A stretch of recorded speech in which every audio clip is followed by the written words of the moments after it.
All right, let's talk about something that is, I think, one of the most maddening parts of being human.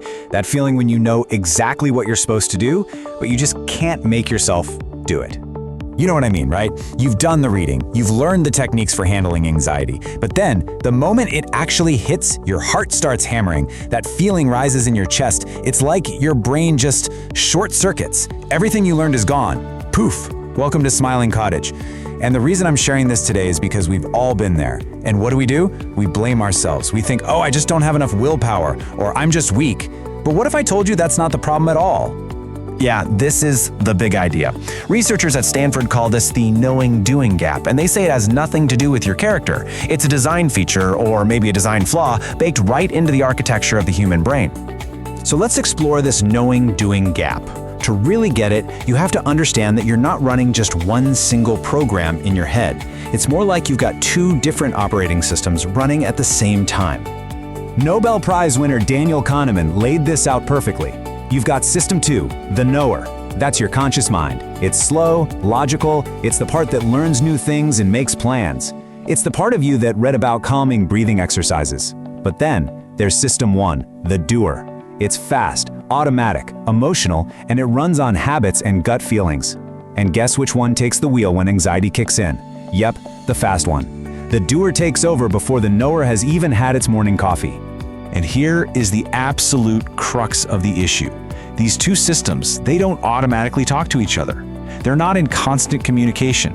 The doer just acts. It doesn't pause to get approval from the logical knower. So while one part of your brain is thinking, we should probably take a few deep breaths, the other part is already running for the hills.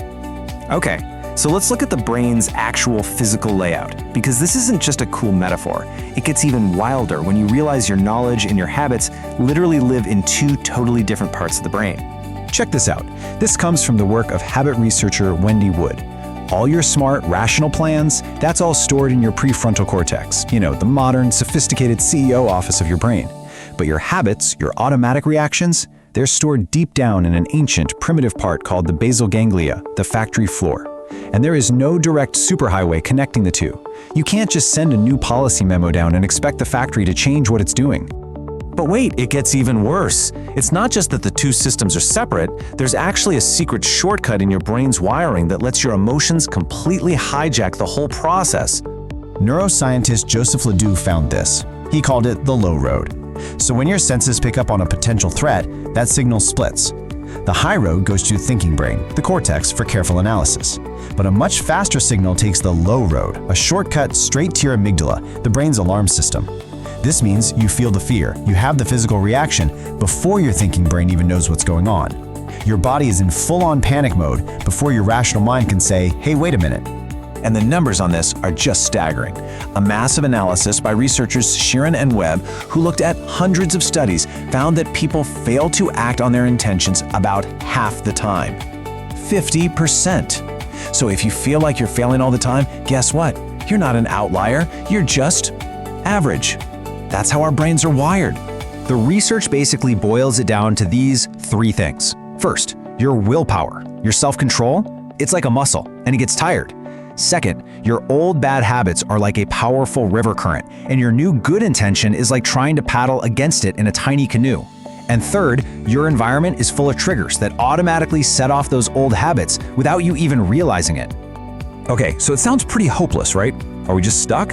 Well, no. There is a way to bridge that gap between knowing and doing. And the solution is so simple it's almost hard to believe. It's not about learning more. It's about translating what you already know.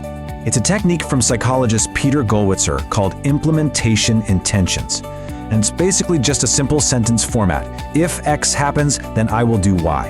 This isn't just some positive thinking mantra. This is a practical way to write a specific line of code for your brain's operating system.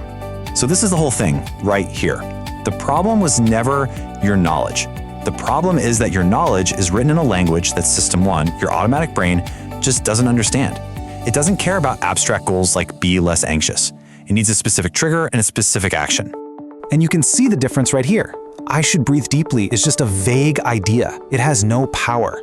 But look at the new way. If I feel my heart racing, that's the specific trigger.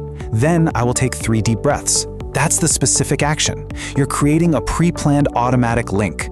You're taking the decision-making out of the moment of crisis, so your brain can just execute the plan.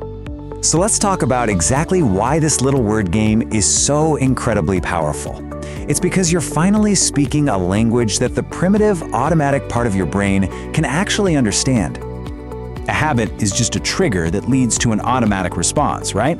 Well, an if-then plan is structured in exactly the same way. The if is the trigger, and the then is the automatic response. You're essentially creating a new, better habit on purpose.